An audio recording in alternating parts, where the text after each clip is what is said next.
Ibrahim Traoré survived the assassination attempt, but what he said after left the world in shock. After surviving a brutal assassination attempt during a military coup, Burkina Faso's President Ibrahim Traoré makes a televised speech that reveals a hidden global conspiracy, shaking the balance of power across Africa and beyond. Rain lashes the windshield. The sound of thunder is drowned by the rapid-fire crack of automatic rifles. The black SUV carrying President Ibrahim Traoré swerves violently as bullets ping off its bulletproof armor. "Ambush!" shouts Commander Doumbia from the front seat. The driver's eyes are wide with fear. A second later, an explosion rips the lead vehicle in two. Shards of metal rain down. Flames lick the night sky. Traoré grabs the seat handle, his face calm but focused. He doesn't panic. Not yet. "Get me to Safe House Zulu," he orders coldly. But the road is blocked. 3 men in military fatigues step into the headlights. Their faces are familiar. Too familiar. "They're ours," Doumbia whispers, stunned. Traoré leans forward, narrowing his eyes. "No. Not anymore."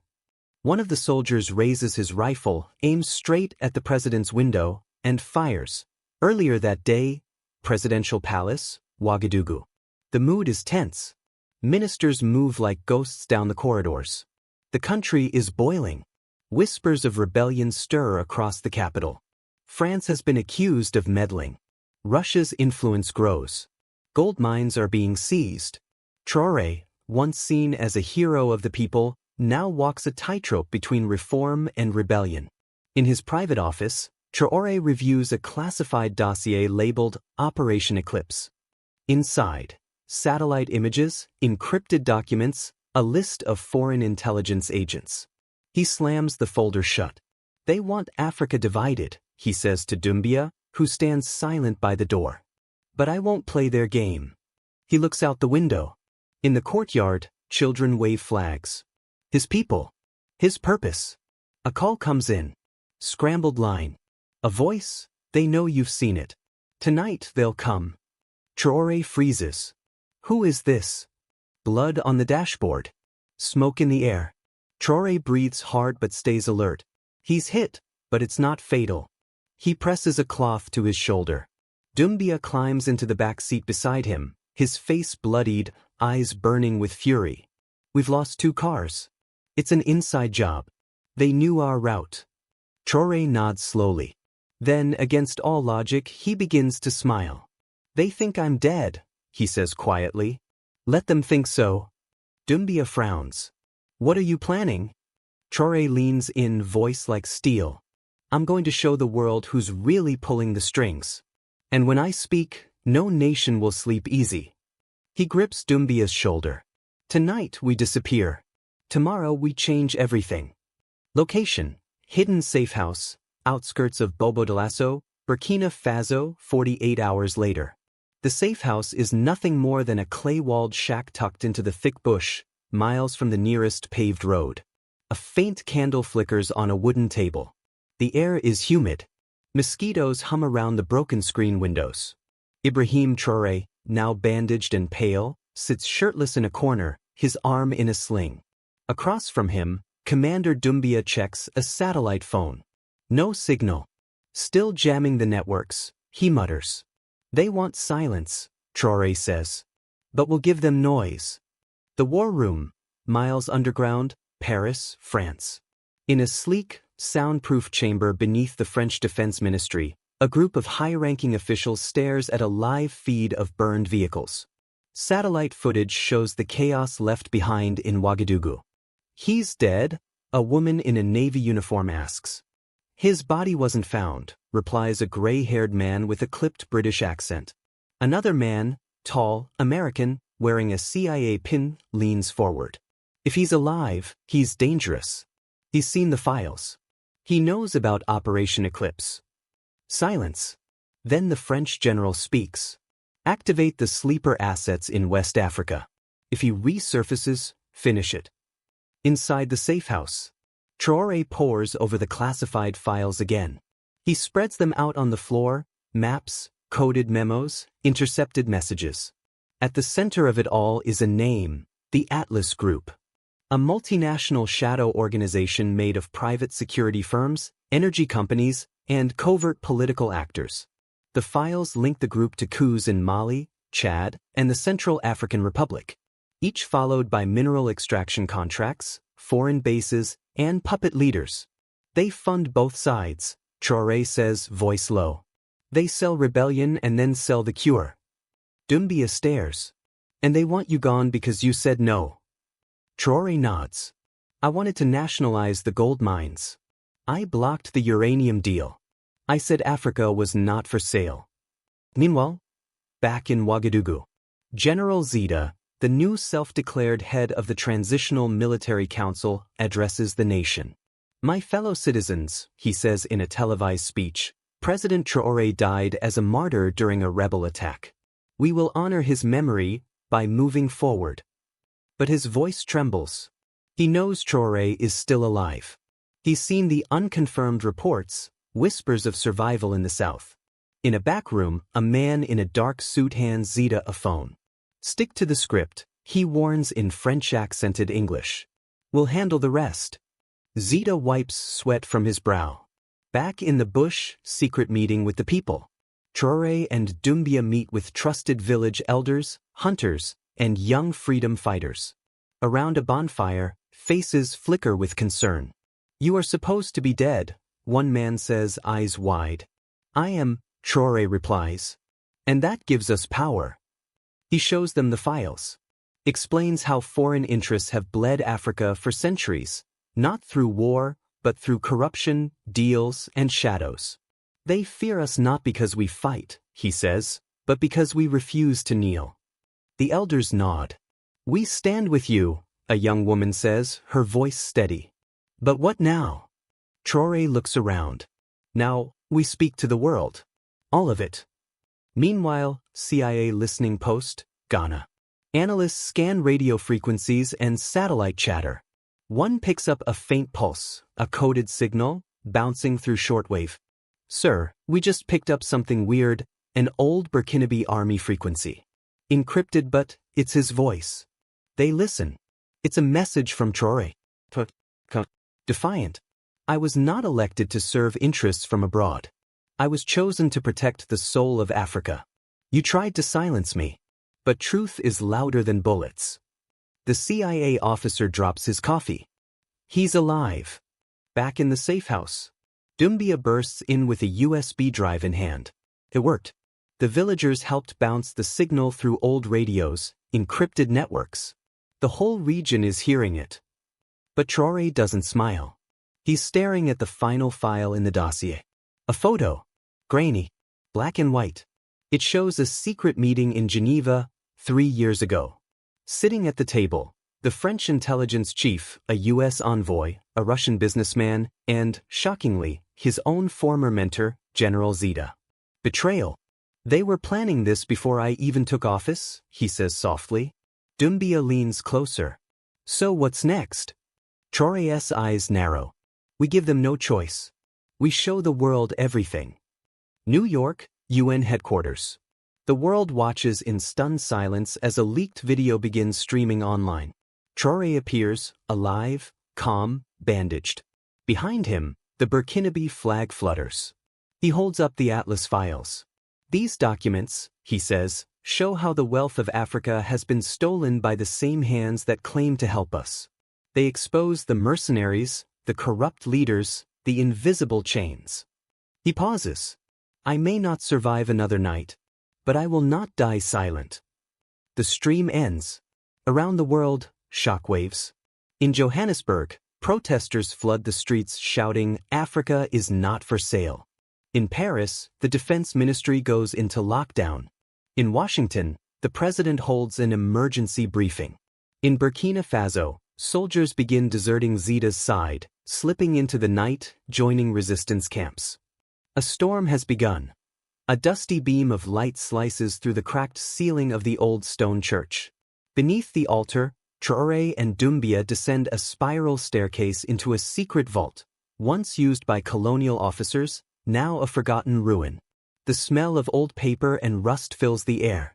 This is where my grandfather used to hide resistance plans, Traore says. He said real revolutions are written in ink before they're written in blood.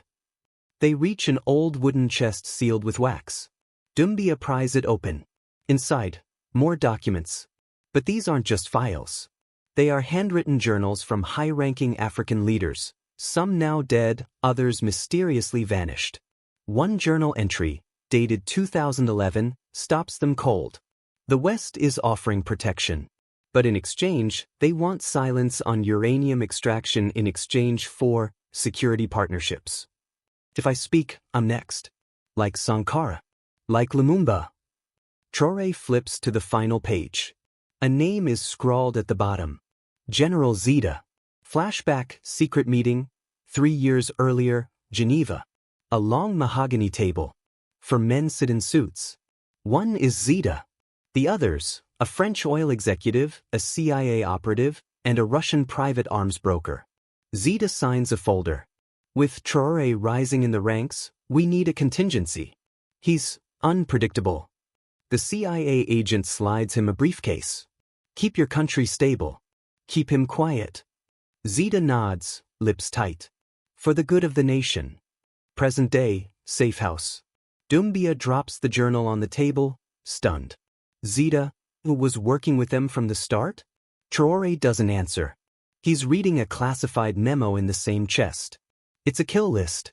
Code-named, Obsidian Protocol. Dates. Names. Targets. He reads aloud, Thomas Sankara. Patrice Lumumba. Muammar Gaddafi. Ibrahim Traoré. His name is the last. Stamped. Execution approved. Global stakeholders. Clearance level 7. Traoré's hands tremble, but he keeps reading. At the bottom of the page is a line of coordinates to a private airstrip in Niger. Next flight, midnight tonight. Marked cargo, VIP extra extraction, Atlas Asset Z. He looks up. They're pulling Zeta out. He knows it's collapsing. Scene shift, secret airstrip, Niger border, midnight. A black SUV races across the dirt runway. Zeta sits inside, silent, looking over his shoulder. Are the files secured? He asks the man next to him. Mostly, the aide replies. But Traore leaked enough to cause damage. Social unrest is rising. France is pressuring for a total shutdown. Zeta's jaw tightens. I warned them not to underestimate him. The plane waits. Its tail is painted with a humanitarian logo, but inside it's outfitted like a mobile command center. 2 armed contractors wait by the ramp. Suddenly, gunfire. A bullet slices through the windshield.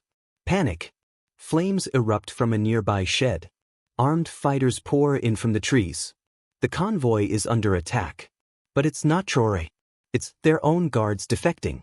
Back in Burkina Faso, Resistance Broadcast Station. Traore stands before a makeshift broadcast tower deep in the forest. The signal is live. The whole region is watching.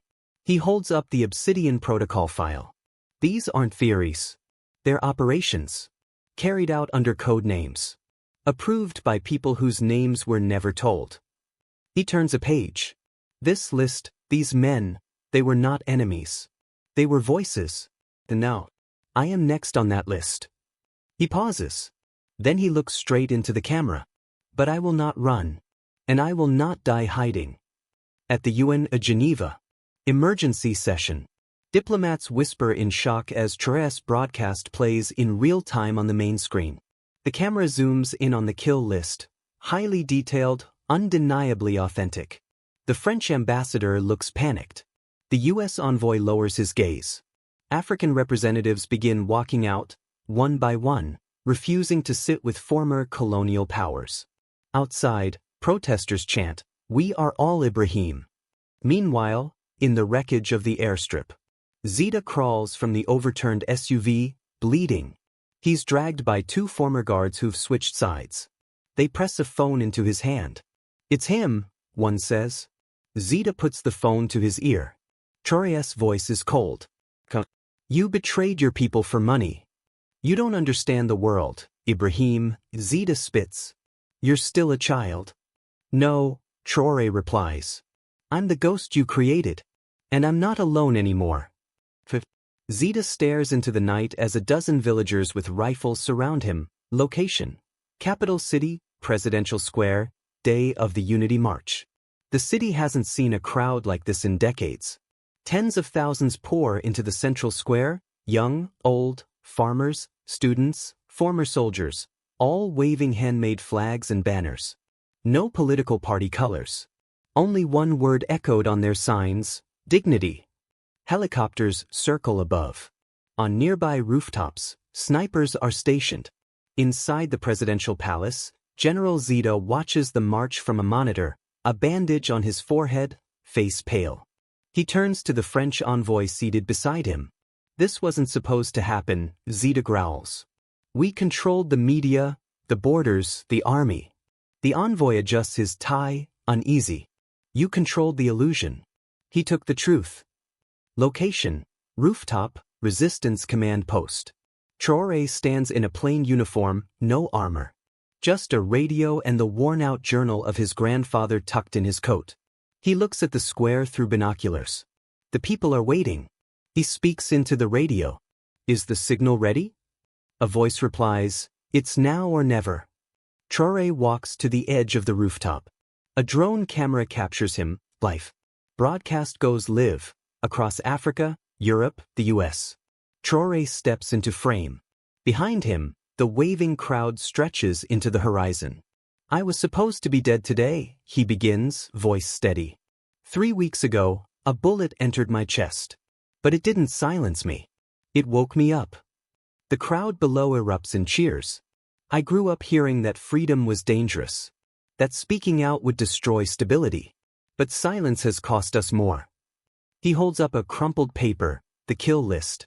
"These are not enemies of peace. They were builders of it, until peace itself became a threat to those in power." He pauses. "Some people ask me, why don't you compromise? But how do you compromise with a system built to erase you?" The camera pans over the silent faces of watching diplomats worldwide. Inside the palace, crisis room. Zita slams his fist on the table. "Cut the broadcast. Now." A technician stutters, "We can't. It's bouncing off public relay towers. We can't track them all." The French envoy looks at his phone. Social media is flooding with the live feed. "We underestimated him," he whispers. In the crowd, suddenly, gunfire. A single shot rings out. Then another. Chaos erupts. People duck. Screams echo. From a rooftop near the square, a sniper sets his scope, aimed at Traore. Traore doesn't move. He keeps speaking. "If I fall today, let it be with truth in my mouth, not fear. And if they kill me, don't run. Stand taller." He spreads his arms.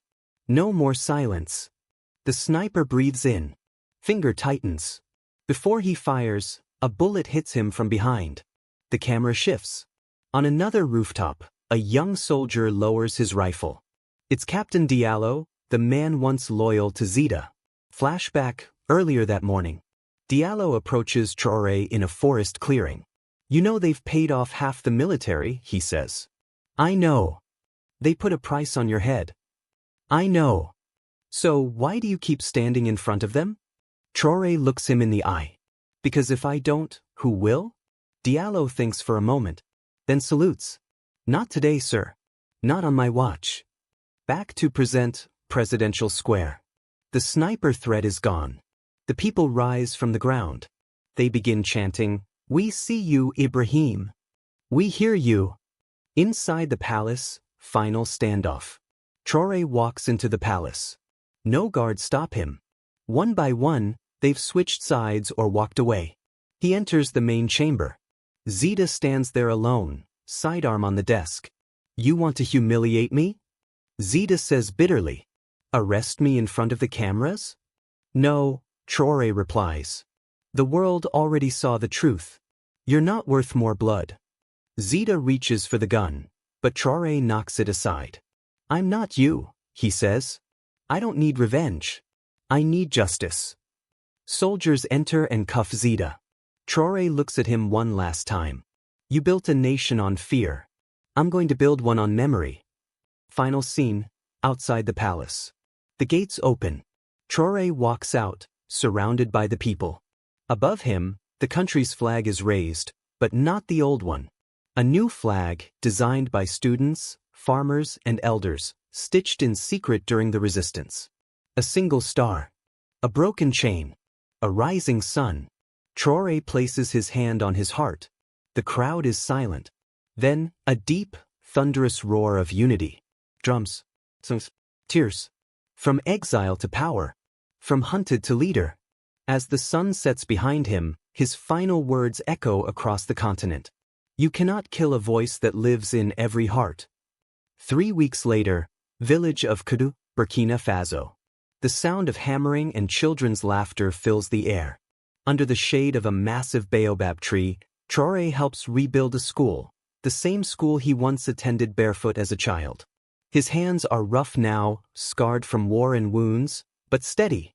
A small girl hands him a nail. President Ibrahim, is it true they tried to kill you? He smiles gently. They did. Why? He looks up at the half-finished roof, sunlight breaking through the gaps. Because some people fear those who build more than those who destroy. Cut to a makeshift National Assembly, open field under a giant tent. No marble floors. No velvet chairs. Just wooden benches. Ordinary people. Traore stands at the front, not as a president in a suit, but in a faded uniform and dusty boots. We don't need rulers, he says calmly. We need listeners. He steps down. A woman takes his place. A farmer speaks next. Then a student. Then a former soldier who once fought against him.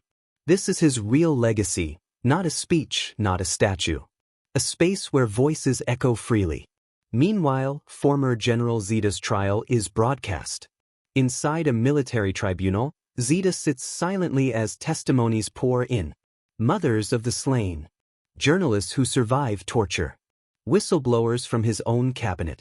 Zida, once feared and untouchable, now looks small, just a man. Not once does Traore appear at the trial. When asked why, he replies simply, "Justice is not vengeance.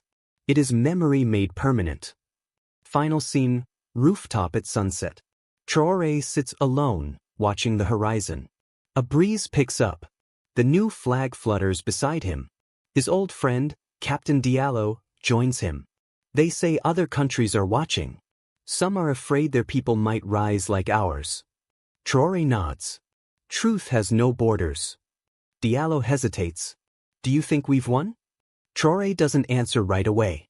He pulls from his pocket a tiny wooden carving, an old gift from his grandfather, a lion with a broken tail. He sets it on the ledge. No, he says finally. We've just begun. A beat of silence. Then, the sound of drums rising from the streets below. A slow rhythm. Not war drums, building drums. The city is alive again. Visual punchline. The camera pulls back, high above the city. We see rooftops being repaired. Families planting trees. Graffiti turning into murals. And in the center of it all, the new national flag waving proudly. One star. A broken chain. A rising sun.